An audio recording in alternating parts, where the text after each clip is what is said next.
बताया है, हर योजना में पब्लिक को जो लाभ मिला है पब्लिक संतुष्ट है। चाहे वो आयुष्मान की बात है, चाहे राशन कार्ड की बात है, चाहे ओल्ड एज पेंशन की बात है, चाहे नौकरियों की बात है, एक एक चीज़ कुरेद करके मैंने पूछी है। और उसमें सब जगह, बल्कि कुछ जगह पर तो लोग कहते हैं आपके आंकड़े कम हैं, हमारे यहाँ नौकरियाँ इससे भी ज़्यादा लगेंगी।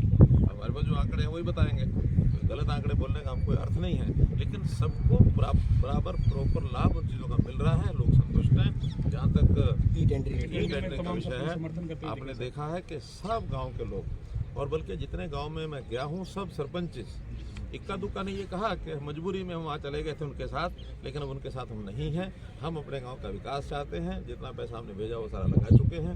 मैंने तो अगले साल के बजट भी उनको हर गांव को बता दिए कि आपके यहाँ इतना बजट आएगा, आपका इतना आएगा, आपका इतना आएगा, सब उससे कार्यक्रम में 90% सरपंच आ रहे हैं, अभी भी करीबन 600 से 700 सरपंच है। क्या लगता है क्या कारण है, केवल पॉलिटिकल? उन 600-700 उनके लिए क्या उन 600-700 ने भी ये कह दिया है कि हम काम तो अपने कराएंगे, जो योजना है उसी में कराते रहेंगे। फिर भी हमारी डिमांड रहेगी कि ई टेंडरिंग का सिस्टम खत्म किया जाए, बढ़ाई जाए। और बढ़ाई क्यों जाए ये लोग भी कहते हैं, और जो वर्तमान सरपंच वो भी कहते हैं कि किस लिए बढ़ाना चाहते हैं, जिसलिए वो चाहते हैं जो उनका मनसूबा उसको सफल नहीं होने देंगे। लगभग 100 गाँव ऐसे हरियाणा के जो 1966 बल्कि उससे पहले ही चकबंदी शुरू हो गई थी ज्वाइंट पंजाब में, जो आज तक नहीं हो पाए हैं। उसमें कई प्रकार की कठिनाइयाँ हैं, कुछ स्टाफ करना, ये बात भी ठीक है। कहीं कहीं गांव में झगड़े हैं अपने, वो भी ज़्यादा उसके अंदर आड़े आ रहे हैं। कहीं कहीं जो शामला ज़मीनें हैं उस पर लोगों ने कब्जे कर लिए हैं। तो ऐसे कई मसले हैं, लेकिन उस पर अब नए सिरे से हम जो कानून में भी थोड़ा बहुत परिवर्तन करना पड़ेगा तो हम करेंगे।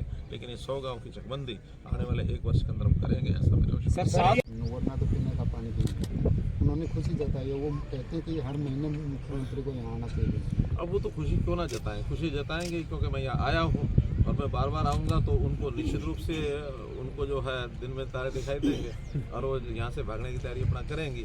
इसलिए मैं कब आता हूँ कब नहीं आता हूँ वो उसमें से विश्लेषण करते रहते हैं। चलो अच्छी बात है, उन्होंने विश्लेषण किया कि हाँ जब मैं आया हूँ तो कम से कम कुछ सुधार हुआ है, और सुधार हुआ है स्वाभाविक है।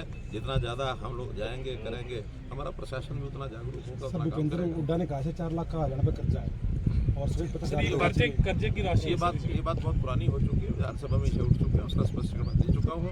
उनके आंकड़े अपने प्रकार के हैं। आखिर ये सारी चीज़ें कोई उनके हिसाब से नहीं चलती। इसमें रिजर्व बैंक ऑफ इंडिया भी है, इसमें FRBM का जो रेशो होता है वो भी देखते हैं, इसमें CAG की रिपोर्ट्स भी हैं, इसमें रिजर्व बैंक के आंकड़े भी हैं। सब आंकड़े हैं, आप स्वयं अध्ययन करेंगे आपको ध्यान में आएगा। हम बहुत से प्रदेशों से अच्छे हैं और उनके समय से भी अब कई बातों में अच्छे हैं। हमारा प्रति कैपिटा इनकम आज सबसे ज़्यादा है। आज हमारा जो GST कलेक्शन है पर कैपिटा वो सबसे ज़्यादा है। आज हमारे यहाँ इंडस्ट्री निवेशक वो यानी फर्स्ट जिसको कहना चाहिए प्रेफरेंस, उनके डेस्टिनेशन की वो हरियाणा बना हुआ है। हरियाणा लोकेशनल एडवांटेज भी हमको है। हम बहुत सी चीज़ों में ईज़ ऑफ डूइंग बिजनेस में फर्स्ट 3 स्टेट्स में हम आए हुए हैं। तो हमारे यहाँ जितनी प्रगति हो रही है, क्योंकि उनको कुछ मिलता नहीं है, अपने ही आंकड़ों को कई बार वो झूठा साबित करते हैं। वो कहते हैं 2014 में उन्होंने 71,000 करोड़ रुपया ये कर्ज छोड़ा था। मेरा कहना है कि इसी बात पर बहस कर लें, वो 98,000 करोड़ रुपया था, ना कि 71,000 था। पहला फैसला अगर वो कर लेंगे तो उसमें से 27,000 करोड़ के आंकड़े को अगर वो ठीक कर लेंगे तो फिर वो कितना होगा कितना नहीं होगा।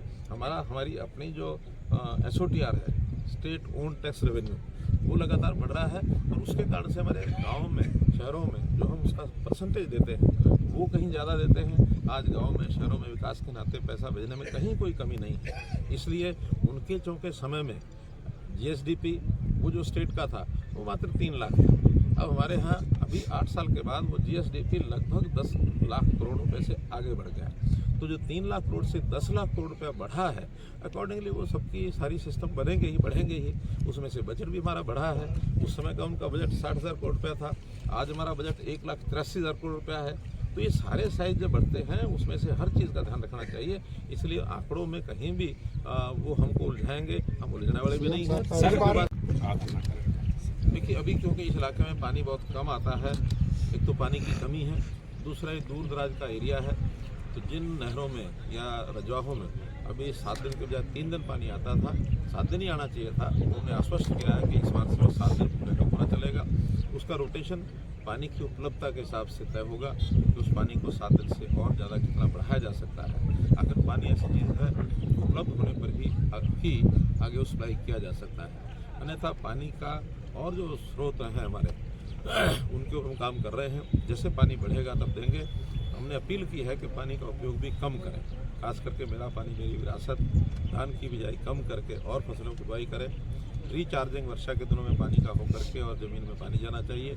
और वो जो हमारे वाटर ट्रीटमेंट प्लांट जितने भी हैं, चाहे वो सीवरेज ट्रीटमेंट प्लांट हैं, वेस्ट वाटर ट्रीटमेंट प्लांट है, उनको बढ़ा करके भी पानी का रीयूज इसको भी सुनिश्चित करें। सर आप भी जितना हमने विकास का काम यहाँ खर्च किया है उसके ऊपर भी सबने बताया कि सर्वाधिक पैसा इस 8 साल में यहाँ सब इलाकों में खर्च हुआ है। आगे भी जो उनकी समस्याएं हैं, खास करके इस जिले की समस्याओं में मुख्य रूप से पीने के पानी की समस्या, कहीं कहीं पानी की निकासी की बात, और जो अभी ओलावृष्टि हुई है, वर्षा ज़्यादा हुई है, उसमें गिरदावरी और उनका मुआवजा, ये भी विषय भी लोगों ने रखा है। तो ऐसे जो विभिन्न प्रकार की कठिनाइयाँ, समस्याएं ये सब आई हैं, उसको भी हमने कलेक्ट किया है। लगभग 7,000 के आसपास लोगों ने अपनी बात जो है पहुँचाई है। तो इन 7,000 से ऊपर जो लोगों ने हमारे तक बात पहुँचाई है, इनके सब की जो भी लिखित शिकायतें हैं, लिखित उनके डिमांड्स हैं या सुझाव हैं, उन सब के ऊपर एक एक करके काम किया जाएगा। और प्रदेश के सरकार के नाते से हर विभाग या स्थानीय तौर पर हमारे डिप्टी कमिश्नर और SP ये सब अपने अपने काम को पूरा करके और जल्दी इन तक हम संपर्क करके इनके बारे में जानकारी देंगे।